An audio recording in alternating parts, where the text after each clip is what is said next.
Hello students, once again welcome back in this lecture of problem solving on the concept functions. Dear students, I know that as far as the problems of functions are concerned, many of you like this character because the students whenever they face problems of chapter function, they seems like as if they are very much confused. आप में से कई सारे बच्चों की ऐसी ही situation हो जाती है ना। लेकिन मैं यहाँ पर आपको फंक्शन के क्वेश्चन तो समझाऊंगा ही, लेकिन मैं आपको कुछ ऐसी टेक्निक बताऊंगा या हम यूँ समझिए कुछ मेथडोलॉजी हम ऐसी पढ़ लेंगे जिसे मैथमेटिक्स की भाषा में मॉडस ऑपरेंडी कहा जाता है. The methodology through which we solve the question in a systematic manner is known as modus operandi in mathematics. Fine. So here I shall give you wonderful methods and certain instructions to solve the questions of the chapter function. Guys, मैं जानता हूँ कि जब मैं भी class 12th में था तो मुझे भी बहुत सारी प्रॉब्लम्स फंक्शन के क्वेश्चंस को करने में आती थी.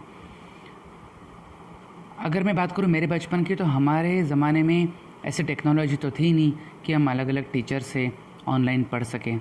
उस ज़माने में न मोबाइल फ़ोन्स थे, न टीवी चैनल्स थे. अब जो टीचर हमें पढ़ा रहे उन्हीं से हमें कन्विंस होना पड़ता था.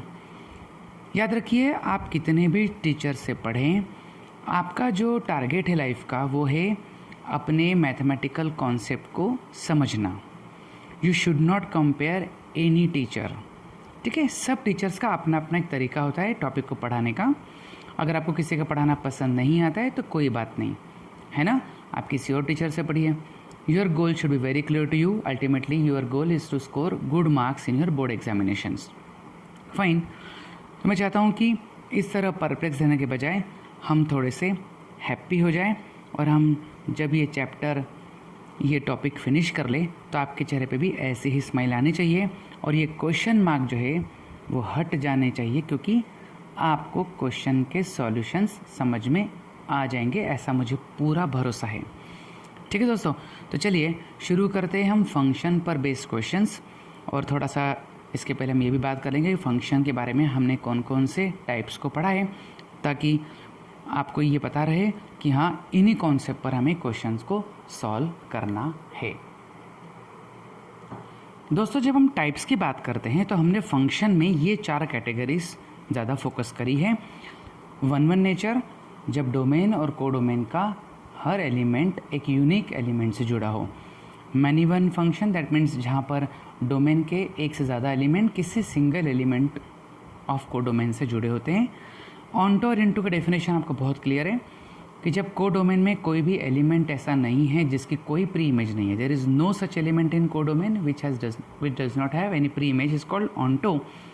And if there exists any one element in the codomain such that it does not have any preimage, then the function becomes into.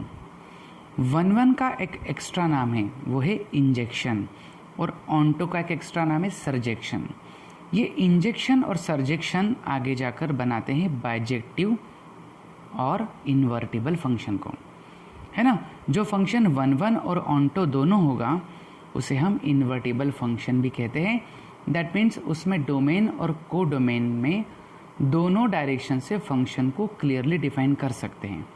एक तो होता है फंक्शन f(x) जो डोमेन से को डोमेन की तरफ जाता है, और एक होता है f इनवर्स x जो को डोमेन से डोमेन की तरफ डिफाइन होता है. हर फंक्शन इन्वर्टिबल हो ऐसा ज़रूरी नहीं है, केवल वन और ऑन्टो जो फंक्शंस होते हैं उन्हें ही हम इन्वर्टिबल या बाइजेक्टिव फंक्शंस कहते हैं. ठीक है, तो इन कॉन्सेप्ट के बेसिस पर मैं शुरू करने जा रहा हूँ सॉल्यूशन ऑफ क्वेश्चंस. अगर आपको इन फंक्शंस के बारे में, इन टाइप्स के बारे में डिटेल में पढ़ना है तो मेरी आपसे ये हम्बल रिक्वेस्ट है कि आप प्रीवियस वीडियो जो कि कॉन्सेप्ट ऑफ फंक्शन पर है वो ज़रूर देखिए, क्योंकि बिना इन सारे फंक्शन को समझे अगर आप सीधे क्वेश्चन का ये वीडियो देखेंगे तो मुझे ऐसा लगता है कि शायद आपको कन्फ्यूजन ज़्यादा होगा, आप मेरा जो टारगेट है वो अचीव नहीं कर पाओगे. ठीक है, तो प्लीज़ आप ये सारे कॉन्सेप्ट क्लियर रखिए. और अब हम शुरू कर रहे हैं हमारे questions. So this is the first question what I'm going to solve. This question carries 4 marks and the question is, let A be the set of all 50 students of a class 12th in a school and let there be a function defined from that particular class to natural number set n defined by f of x means roll number of a student. Show that f is 1 but not onto. Here x will be the names of the students. Okay जैसे x नाम का एक student है जिसका नाम है सलीम. ठीक है, अब सलीम जो होगा, अगर f ऑफ सलीम है तो उसका कोई रोल नंबर होगा. अगर s है अल्फ़ाबेट तो उसका रोल नंबर हो सकता है काफ़ी पीछे हो, 25 26 हो सकता है. अगर अमर होगा तो अमर का रोल नंबर हो सकता है रोल नंबर 1 हो. तो depending upon every student there must be a unique roll number. So let us see how can we justify that the function f is 1 but not onto. Dear students, when we try to write the solution of the question, we need to write every given aspect of the question. So what we will say, it is given that a function f from a to n such that x belongs to A is name of student and f of x is equal to roll number of student. Okay, so this you have already declared कि हमें function दिया क्या है. यहाँ पर x name of student है और F of x roll number of the student है. अब जब हमें 1 की बात करनी है, so let us write down the heading 1. हम लिखेंगे since every student has unique roll number in the class. Definitely, how can a student have 2 roll numbers? When your teachers are taking attendance in a class, what they do? They basically call out the roll numbers. So roll number 1. So the student who knows that his roll number is 1 will say present sir. Roll number 2 present sir, like this. So correspondingly with every roll number there only a unique child, or you can say every child has got unique roll number. So therefore f is 1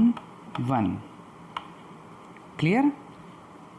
क्योंकि हमने ये साफ बता दिया कि हर बच्चे का एक यूनिक रोल नंबर होगा. ये जो यूनिक वर्ड है ये बहुत इंपॉर्टेंट है. ये जस्टिफाई करता है कि हाँ 1 का ही कनेक्शन पॉसिबल है. अब जहाँ तक बात आती है ऑन्टो की, तो ऑन्टो के लिए आपको क्या लिखना होगा. देखिए ऑन्टो के लिए सबसे पहले हम उसका टाइटल लिखेंगे. हमने लिखा ऑन्टो. अब आप बोलोगे since f defined from a to n and number of students in 12th is 50. Okay, and there are many natural number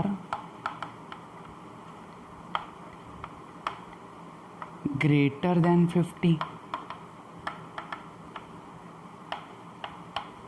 Therefore, for ni belongs to capital N, here ni is a roll number such that this ni is greater than 50. We will say there does not exist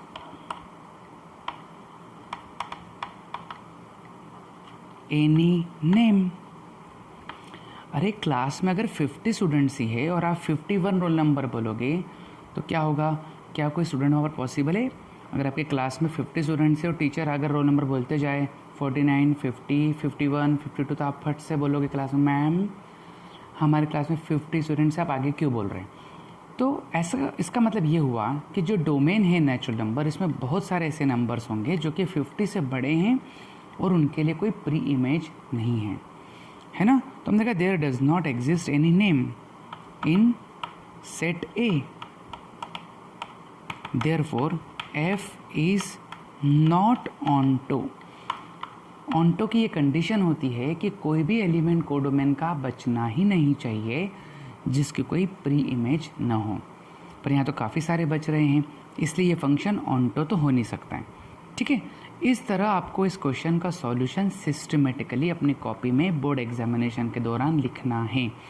और ये question मैंने इसलिए लिया, एक तो थोड़ा simple है समझने के लिए, इसमें कोई मैथमेटिकल ऑपरेशन हम नहीं यूज़ कर रहे हैं, दूसरा इसे बोर्ड एग्ज़ाम में ऑलरेडी पूछा जा चुका है 4 मार्क कैटेगरी में, है ना।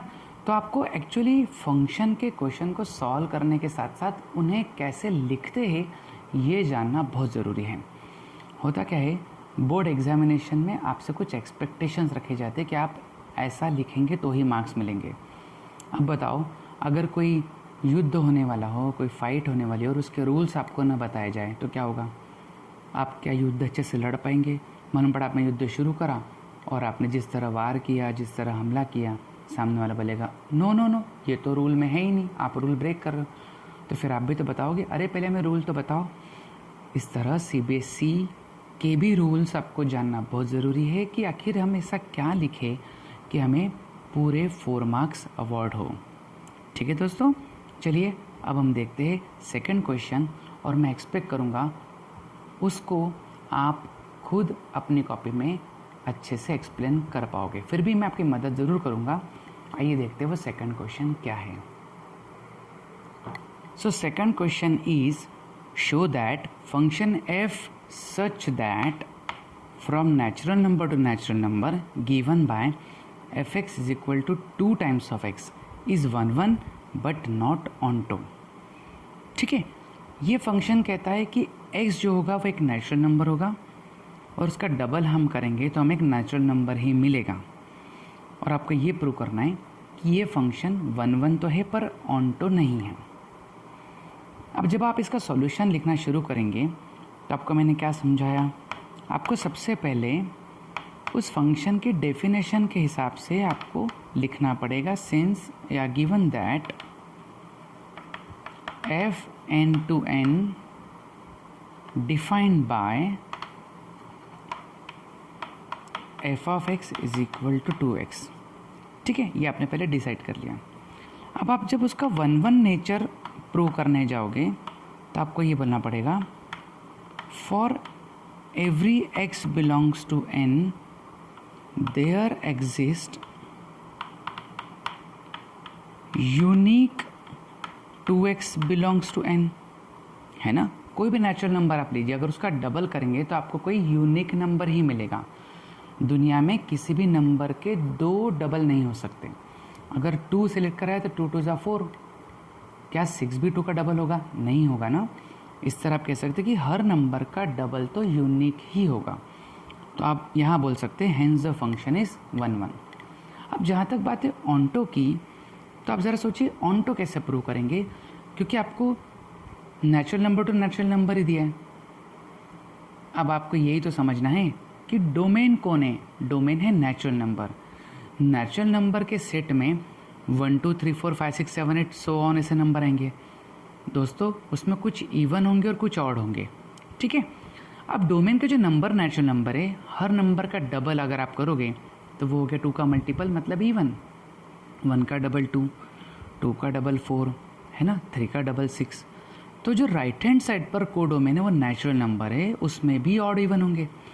अरे तो उसके जितने इवन नंबर से वही कनेक्टेड होंगे इनके डबल के फॉर्म में, तो वहाँ जो ऑड होगा उसका क्या करोगे आप? वो तो किसी का डबल नहीं है, डबल है पर नेचुरल नंबर का डबल नहीं। जैसे मान लीजिए मैंने सिलेक्ट कर लिया नंबर 3, अब 3 नेचुरल नंबर सेट में है यहाँ पर, क्या 3 का हाफ या ऐसा कोई नंबर नेचुरल नंबर में जिसका डबल 3 हो? दोस्तों वो 1.5 होता है। 1.5 तो नेचुरल नंबर नहीं है। तो आप ऐसा कर सकते हैं, एक छोटा सा एलिमेंट ले लीजिए, let us take any odd element in n, but every odd element is double of a decimal number. So for all odd elements of codomain, there does not exist any number in the domain, है ना. Codomain का कोई भी odd number है, उसके लिए कोई भी नंबर डोमेन में नहीं है as a pre image, hence function is not onto. Clear. मैं यहाँ पर आपको एक रिक्वेस्ट करना चाहूँगा कि फंक्शन का डोमेन और कोडोमेन क्या है ये बहुत अच्छे से समझना ज़रूरी है. डोमेन मतलब वहाँ से आपको वैल्यू उठानी है और कोडोमेन जो रिजल्ट के फॉर्म में मिलेगी. ठीक है. अब ये जो मैंने एक्सप्रेशन दिया ये बड़ा सिंपल एक्सप्रेशन था, पर आगे जाके हमें ऐसे एक्सप्रेशन देखना पड़ेंगे जो थोड़े मैथमेटिकल होंगे और वहाँ पर ऐसा ज़रूर कोई ना कोई एक्स की वैल्यू होगी जो उस फंक्शन को वैनिश कर देगी, उसका एग्जिस्टेंस ख़त्म कर देगी. तो उन वैल्यूज़ को तो डेफिनेटली हमें ड्रॉप आउट करना पड़ेगा, वरना फंक्शन की डेफिनेशन ही फेल हो जाएगी, है ना. जबकि फंक्शन किसी डोमेन पर डिफाइन करा जाता है तो वो उस सेट की सारी वैल्यूज़ पर वेल डिफाइंड होता है. ऐसी कोई वैल्यू डोमेन में नहीं छूट सकती जिसकी कोई इमेज ना हो. ये आपको पता है, ये फंक्शन की पहली कंडीशन होती है दोस्तों. इन दो क्वेश्चन के बाद में मैं ले रहा हूँ एनसीईआरटी का क्वेश्चन. एनसीईआरटी में एक्सरसाइज आपके पास है 1.2. उस 1.2 एक्सरसाइज में आपको फंक्शन से रिलेटेड क्वेश्चन दिए हैं. अब ज़रा आपके पास एनसीईआरटी हो तो आप एनसीईआरटी लेकर बैठिए और एक्सरसाइज 1.2 ओपन करिए. चलिए डिस्कस करते हैं 1.2 का फर्स्ट क्वेश्चन. सो दोस्तों एनसीईआरटी एक्सरसाइज 1.2 का जो फर्स्ट क्वेश्चन है वो हमें ये कहता है, show that the function f such that r star to r star given by fx is equal to 1/x is 1 1 and onto where r star is a set of all non zero real numbers. Non zero that means इसमें जीरो नहीं content किया गया. अब question ऐसा है, is the result true. और आगे ये कहा जाता है, if the domain are star is replace by natural number with को डोमेन बीइंग द सेम. तो क्या ये आगे भी प्रूव होता है क्या. अब पहले हम इसका फर्स्ट पार्ट देखते हैं. दोस्तों f x is equal to 1/x ये नेचर ऑफ फंक्शन है और आर स्टार मतलब एक नॉन ज़ीरो रियल नंबर का सेट है. आप तो जानते हैं ये ज़ीरो लेंगे तो 1/0 विल बी नॉट डिफाइंड. अब जब हम इसे 1 1 और ऑन टू प्रूव करने जाते हैं तो हमें एक खास मेथोडोलॉजी को फॉलो करना पड़ता है. वो मेथोडोलॉजी आप यहाँ पर अच्छे से समझिए, बड़ा प्यारा सा सिंपल सा क्वेश्चन है. जब हम 1 1 प्रूव करने जाते हैं तो हमें अल्टीमेटली ये प्रूव करना है कि सेट का जो एक एलिमेंट है x1 उसके लिए एक पर्टिकुलर ही फंक्शन fx1 होगा. अगर मैं x2 लूँगा तो उसके लिए उसका अपना x2 होगा, है ना. इन दोनों का 1 1 नेचर होगा. तो 1 1 प्रूव करने के लिए हम क्या करते हैं, हम x1 x2 ऐसे दो एलिमेंट लेते हैं. ठीक है, बिलोंग्स टू r स्टार. हमने इस सेट के दो एलिमेंट ले लिए और वो कैसे हैं, x1 not equal to x2, दोनों अलग अलग हैं. अब हम क्या करेंगे, हम कुछ कॉन्ट्रडिक्शन लेके चलेंगे. हम ऐसा मानते हैं कि उनका जो इमेज है वो अगर इक्वल होती तो क्या होता, क्योंकि अगर वो इक्वल हो जाएगी और ये दोनों एलिमेंट अलग अलग हैं तो ये मैनी वन बन जाएगा. अब हम कॉन्ट्रडिक्शन लेके चले. जब हम fx1 is equal to fx2 लेते हैं तो f ऑफ x1 स्ट्रक्चर के हिसाब से 1/x1 होगा और f ऑफ x2 1/x2 होगा. जैसे आप क्रॉस मल्टीप्लाई करते हैं तो आपको पता चलता है x1 is equal to x2. अब हुआ क्या कि जब आपने इमेजेस इक्वल ले ली तो ये प्रूव हो गया कि एलिमेंट्स भी इक्वल ही होंगे, है ना. इसका मतलब ये है कि फंक्शन डेफिनेटली 1 1 ही होगा. जो दो एलिमेंट आप ऑलरेडी डिस्टिंक्ट लेके चल रहे थे, अगर उनकी इमेजेस आपने अपनी तरफ से एज ए कॉन्ट्रडिक्शन लेकर इक्वल ले ली तो ये पॉसिबल नहीं है. वरना अगर आपने ऐसा इक्वल लिया तो वो एलिमेंट्स भी शायद इक्वल ही होंगे. ये प्रूव हो गया. तो ये मेथोडोलॉजी आपको 1 1 के लिए हमेशा यूज़ करनी है. क्लियर है ना. आपको ये जो स्टेटमेंट है, let x1, x2 belongs to that whatever domain is given to you such that x1 is not equal to x2, compulsorily लेना ही है, फिक्स है. और fx1 इक्वल टू fx2 को कंपेयर करना है.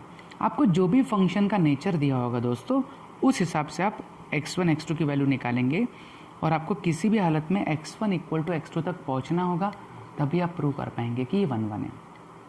ठीक है, अब रही बात ऑन्टो की, तो ऑन्टो प्रूव करने के लिए हमें क्या करना होगा, आइए देखते हैं। दोस्तों ऑन्टो प्रूव करने के लिए हमें क्या करना होगा, हम इस 1/x को y के इक्वल मानेंगे। आप तो जानते ही है, जब हम x की वैल्यू लेते हैं तो हमें कॉरस्पॉन्डिंग जो fx मिलता है उसे हम y कहते हैं, है ना। अब आप देखिए अभी क्या हो रहा है, y x के फॉर्म में रिप्रेजेंटेड है। अगर मैं ऐसा लिखूं तो x रिप्रेजेंटेबल होगा y के फॉर्म में।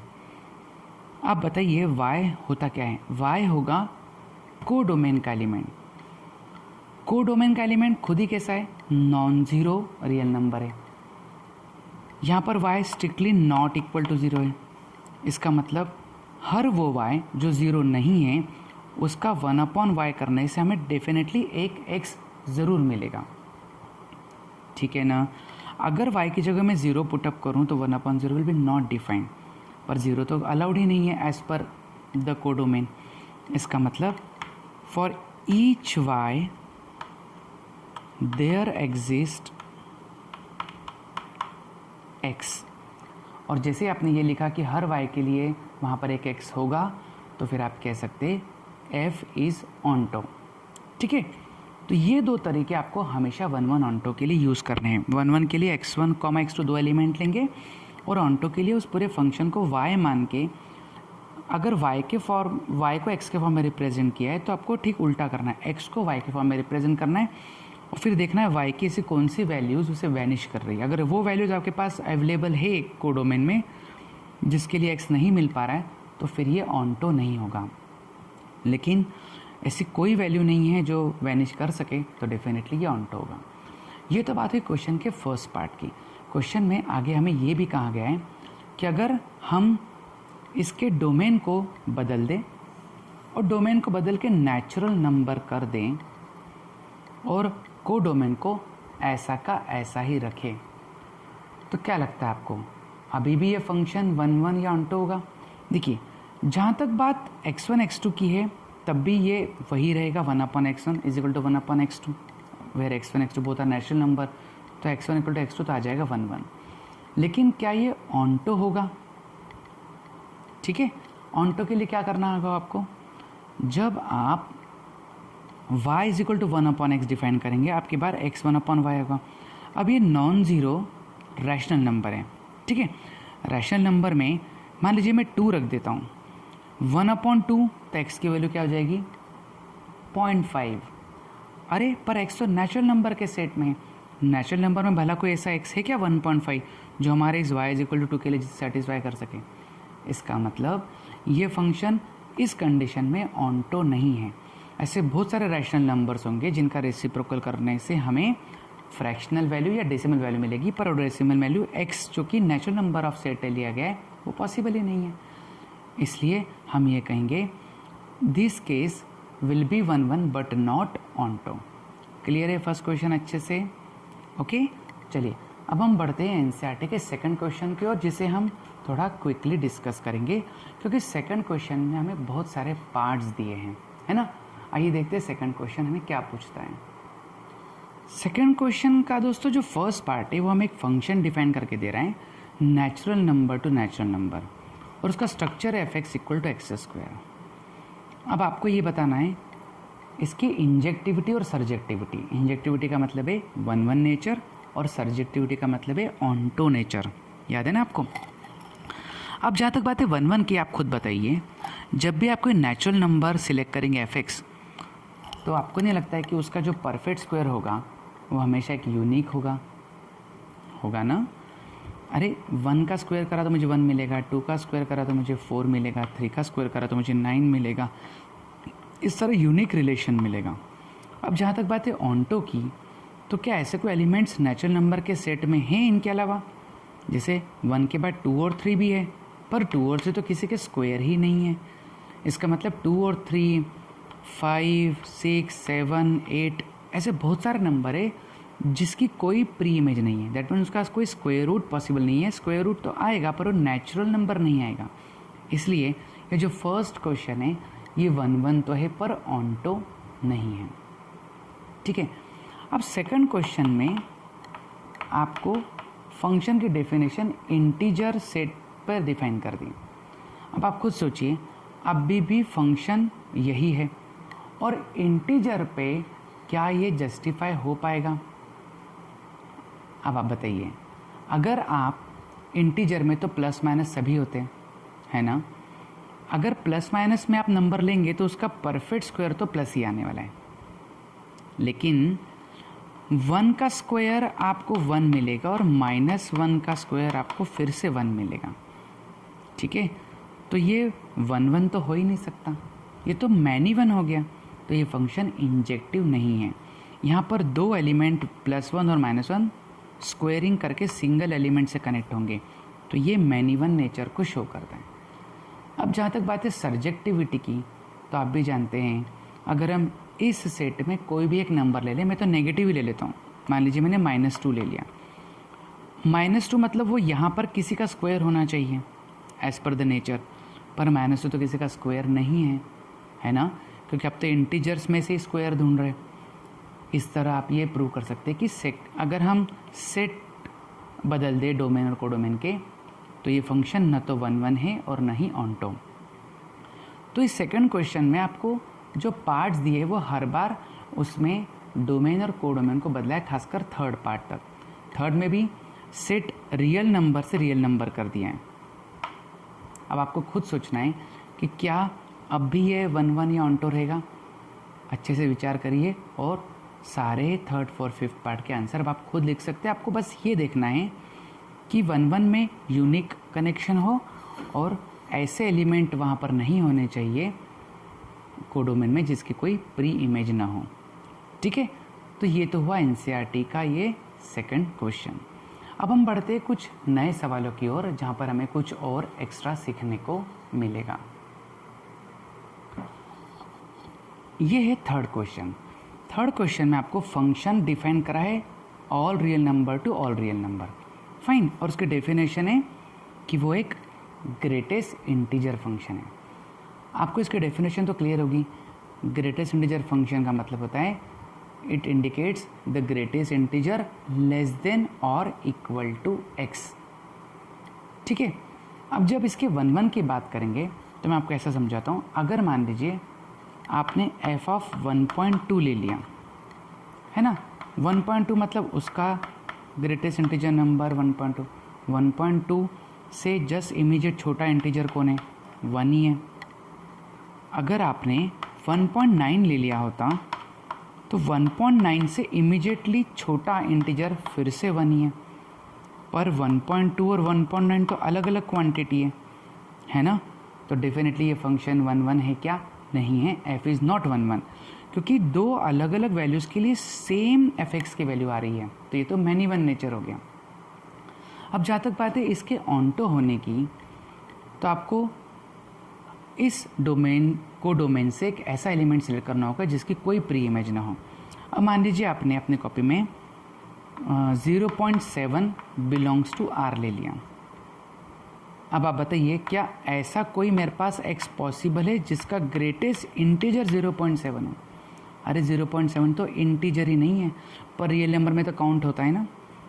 ठीक बात है, रियल नंबर में तो सारे पॉसिबल नंबर्स आ जाएंगे, पर फंक्शन तो सिर्फ इंटीजर ही दे रहा है as a result, greatest integer less than और equal to x। Hence there are many such values which does not have any pre image, so f is not onto. Hence the greatest integer function is neither 1 nor onto. दोस्तों ये जो last में sentence में बोल रहा हूँ ये आपको अपनी कॉपी में एग्जाम में लिखना है। Hence the greatest integer function is neither 1 nor onto. Exam में सीधे सीधे पूछा जा सकता है ये क्वेश्चन, बहुत ही इंपॉर्टेंट है जो डेफिनेशन से जुड़ा हुआ है। ठीक है, आइए देखते हैं नेक्स्ट क्वेश्चन। अब हम देखते हैं क्वेश्चन नंबर 7। इसके प्रीवियस क्वेश्चन आप अपने मन से सॉल्व कर सकते हैं, ऐसा मुझे पूरा विश्वास है।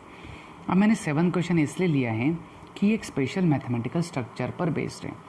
ये function define all real number two all real number है और डेफिनेशन कहती है 3 - 4x। अब आपको ये चेक करना है कि ये फंक्शन 1 ऑनटो है क्या, और अगर ये 1 ऑनटो है इसका मतलब ये बाइजेक्टिव है क्या, ये आपको चेक करना है। जब हम पहले बात 1 की करते हैं, जैसा कि मैंने आपको मेथड बताई, आप x1, x2 उसके डोमेन से लेंगे such that x1 not equal to x2, और आप कॉन्ट्रडिक्शन लेंगे कि f of x1 is equal to f of x2। तो होगा क्या, जब आप इस तरह उसे लेंगे भाई f ऑफ x1 तो 3 - 4x1 होगा, और f ऑफ x2 3 - 4x2, तो 3 दोनों तरफ से कैंसिल हो जाएगा, तो -4x1 is equal to -4x2, -4 भी कैंसल, सो आपको मिला x1 is equal to x2। ठीक है, hence the function is 1 clear. Methodology तो आपको पता ही है। अब हम देखते हैं ऑनटो कैसे प्रूव करेंगे। ऑनटो की कंडीशन तो आपको मैंने सिखाई दी, अब आप देखिए वो ऑनटो कैसे प्रूव होता है। दोस्तों ऑनटो प्रूव करने के लिए आपको इस एक्सप्रेशन को लेना है कुछ इस तरह। फाइन, अब आपको करना क्या है, x को y के टर्म में रिप्रेजेंट करना है, मतलब आप कुछ इस तरह करेंगे, पहले 4x इधर लाएंगे और आप देखेंगे कि x की जो वैल्यू है वो 3 - y ओके अपॉन 4। अब आप मुझे बताइए ऐसी कोई y की वैल्यू पॉसिबल है क्या जिसके कारण ये फंक्शन जो है वो वैनिश हो जाए। आप y की जगह कुछ भी रख सकते हैं बिकॉज y रियल नंबर है, पॉजिटिव रखो, नेगेटिव रखो, इंटीजर रखो, फ्रैक्शन, कुछ भी रखो, आपको जो रिज़ल्ट मिलने वाला है वो भी एक रियल नंबर ही मिलेगा। अब आप सोचिए अगर ये y अपॉन में होता तो डेफिनेटली आप कहते कि हम 0 तो रख ही नहीं सकते, है ना। और यहाँ पर जो कोडोमेन है इसमें रियल नंबर्स दिए, उसमें 0 आता है, तो आप ये बोल देते कि y इज इक्वल टू 0 के लिए हमें कोई भी प्री इमेज मिलने वाली नहीं है क्योंकि वो नॉट डिफाइंड हो रहा है, पर यहाँ ऐसा है ही नहीं। इसलिए आप कहेंगे for each y there exist x, हर y के लिए x पॉसिबल है। सो जो फंक्शन हुआ वो ऑनटो हुआ, और चूंकि ये फंक्शन 1 एंड ऑनटो बोथ है, this function is 1 and onto both, we can assert that it is a bijective function. Fine, so the second part of the 7th question is something different. The set is same but the function is changed, it is 1 + x square. Now you can prove that whether the second part is 1 or onto by these methodology. Okay दोस्तों, I hope आपको function के question में 1 onto कैसे करते ये समझ में आ रहा होगा। आप हर क्वेश्चन में देख रहे होंगे कि मैं 1 ऑनटो के लिए एक स्पेशल कैटेगरी ऑफ स्टेप्स को यूज़ कर रहा हूँ, है ना। अब हम थोड़ा सा आगे बढ़ते हैं और अब हम देखते हैं हमारे इस एनसीईआरटी का क्वेश्चन नंबर 9 जो कि सीबीएसई को बहुत पसंद है और ये कई बार सीबीएसई ने एग्जामिनेशन में पूछा है। आइए देखते हो 9 क्वेश्चन क्या है। सो दोस्तों इस 9 क्वेश्चन में आपको n एक नेचुरल नंबर पर डिफाइन है, फंक्शन डिफाइन करा है natural number to natural number, और आपको ये चेक करना है कि ये बाइजेक्टिव है क्या। डेफिनेशन कहती है कि जब आप कोई भी एक नेचुरल नंबर डोमेन से सिलेक्ट करेंगे तो या तो वो इवन होगा या ऑड होगा। अगर वो ऑड होगा तो उसमें +1 करके डिवाइड बाय 2 करना होगा, और अगर वो इवन होगा तो सीधे उसको 2 से डिवाइड करना होगा। ऐसे 2 सिचुएशंस हैं। अब हमें ये चेक करना है कि ये 1 या ऑनटो है कि नहीं। अब जहाँ तक बात है 1 की, सपोज़ मैंने एक f1 ले लिया। अब 1 कैसा है, ऑड, तो आप लिखोगे 1 + 1 अपॉन 2। भाई ऑड की कंडीशन तो ये है, ये हो जाएगा 2/2, तो रिज़ल्ट आया 1। ठीक है, लेकिन जब मैं f(2) लेता हूँ तो 2 एक इवन नंबर है, 2 के लिए कंडीशन है n/2, तो ये भी आया 1, पर 1 और 2 तो अलग अलग नंबर है।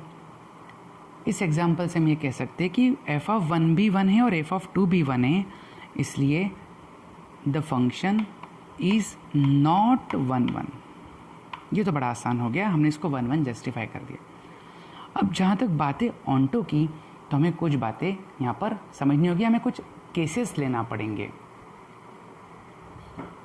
ऑनटो के लिए हमें ये समझना होगा, हम केस 1 लेंगे कि n अगर ऑड हुआ तो क्या। अगर n ऑड है तो आप जानते हैं ऑड नंबर कैसा होता है, समथिंग 2r+1 है ना, ये ऑड नंबर का स्ट्रक्चर है। अगर n ऑड है तो हमें इसके कॉरस्पॉन्डिंग एक रिज़ल्ट मिलना चाहिए। अब वो रिज़ल्ट क्या होगा आप देखिए, अगर ये ऑड है तो उसका स्ट्रक्चर ऐसा होगा, है ना। अगर y is equal to 2r+1, मैंने n की जगह पे 2r+1 रखा, ऑड, आप +1 करोगे, अपॉन में क्या होगा 2, है ना। तो आपका y का स्ट्रक्चर कैसा होगा दोस्तों, ये जो y है ये किसी भी हालत में आपका 4r+1 तो होना ही पड़ेगा। 4r+1 इसलिए क्योंकि कहीं ना कहीं आप जब f ऑफ 4r+1 लेंगे तो आपको 2r+1 मिलेगा। आपने जो n ऑड लिया है इट बिलोंग्स टू को डोमेन, ये याद रखिए। हम ऑन्टो की बात कर रहे हैं, ऑन्टो में हमें ऐसा नंबर ढूंढना है जिसको कोई प्री इमेज ना हो। तो मैंने को डोमेन में से एक ऑड नंबर सिलेक्ट कर लिया, उस ऑड नंबर के लिए मुझे 4r+1 जैसा एक स्ट्रक्चर लगेगा। अब ये 4r+1 कैसे, देखिए, जब मैं f ऑफ 4r+1 लेता हूँ तो डेफिनेशन के हिसाब से ये ऑड नंबर है, और ऑड नंबर क्या होता है 4r+1 +1 अपॉन 2, तो ये 1 + 1 2 हो जाएगा। 4r+2 अपॉन 2 करोगे दोस्तों तो वो 2r+1 मिलेगा। इसका मतलब एक ऑड नंबर तो हमें डोमेन से मिल ही जाएगा अगर ये n जो है वो ऑड हुआ तो। वैसा ही केस 2, अगर ये इवन हुआ तब भी क्या होगा, आपको n की वैल्यू 2r+1 की जगह 2r लेनी पड़ेगी, तो डेफिनेटली आपको एक 4r की ज़रूरत पड़ेगी, क्योंकि 4r जब आप कैलकुलेट करोगे तो 4r/2 होगा बाय द डेफिनेशन, जो सिंपली 2r होगा। इसका मतलब हर एक इवन नंबर के लिए, केस 2 में हर एक इवन नंबर के लिए डेफिनेटली एक और इवन नंबर 4r ज़रूर नेचुरल नंबर में होगा। तो हम ये कह सकते, चाहे हम कोडोमेन में से ऑड ले या इवन ले, हमें उसके कॉरस्पॉन्डिंग एक ऑड या इवन हमेशा डोमेन में मिलेगा। तो हम ये कह सकते हैं कि f is onto. Clear, f onto हो गया। तो हम ये ज़रूर बोल सकते हैं कि ये 1 1 नहीं है पर ऑन्टो है, पर हमें तो ये बताना है कि ये बाइजेक्टिव है क्या, तो आपका आंसर होगा hence f is not a bijective function. ठीक है दोस्तों, याद रखिए, अगर आप क्वेश्चन को ढंग से सिस्टमेटिकली जस्टिफाई करेंगे तो कोई गलती नहीं होगी कि आप एग्ज़ाम में करके आएँ और आपके मार्क्स कट जाएँ, है ना। अब आपको करना ये है, अलग अलग तरह से फंक्शन लेने हैं, चाहे आप प्रीवियस ईयर पेपर के क्वेश्चंस देखें या और भी कई किताबें आपके पास है वो देखेंगे। आपको फंक्शन लेना है जो अलग अलग डोमेन को डोमेन पर डिफाइंड और उसका एक स्ट्रक्चर हो, और फिर आपको ये प्रैक्टिस करना होगी कि उसका 1 1 और ऑन्टो नेचर कैसे हैं, क्या आप प्रूव कर पा रहे हो या नहीं कर पा रहे हो, इसका आपको बहुत ध्यान रखना है। मैं आपको एक क्वेश्चन करने के लिए ज़रूर दूंगा, आप इस एनसीईआरटी का क्वेश्चन नंबर 10 ज़रूर ध्यान से देखिए। 10th क्वेश्चन में आप पाओगे कि फंक्शन जो है वो 2 सेट ए और बी पे डिफाइंड है।